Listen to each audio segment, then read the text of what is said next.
So today I wanted to make some kale. Kale is one of those superfoods that they talk about, and you can cook kale similar to the way you cook greens, collards, and mustards.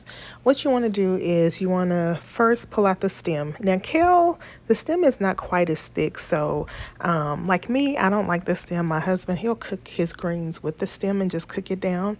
I just like to remove the stem. I leave some of it between the kale. I don't completely take the leaf off as if I were cooking greens, but I take the majority of it off. That's the first step.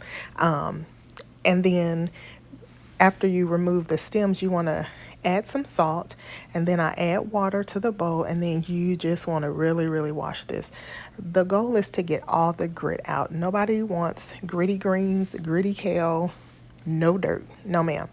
And I've watched my grandmother do this my entire life. She's 95.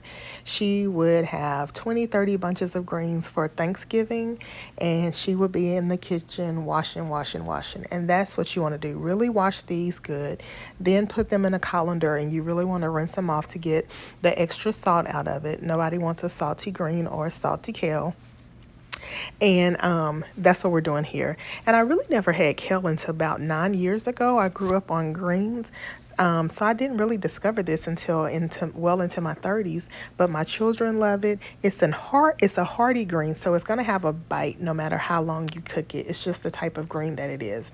So what I'm going to do is I add olive oil, some minced onions, and then I'm going to get this into the skillet. And this is going to really cook down. If you've ever cooked greens, if you cook 5, 6, 7 bunches, you know it cooks down to a little bit of nothing. So if you're cooking for a large gathering, you want to have at least 10, 12, 15 bunches. But this is 3 bunches. It's just my family, and maybe 1 or 2 or 3 people may even eat. I'm not sure.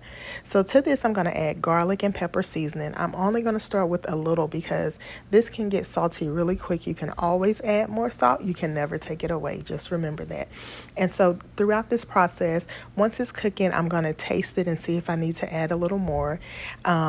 So I'm going to let some of this liquid cook out on its own first, and then I'm going to add a little water to it from my kettle. Not a lot to cover it or submerge it like greens, just enough to let it cook so it won't burn. I'm going to cook this for about 35, 40, 45 minutes, depending on the texture that you like. And then this is what you're going to end up with. I added a little pat of butter because butter makes everything better. And here you have it. So if you've ever eaten the zuppa descano soup at Olive Garden, this is the green that's in that soup. It's a hearty green. I hope you try it. If you've already eaten it, tell me how much you love it.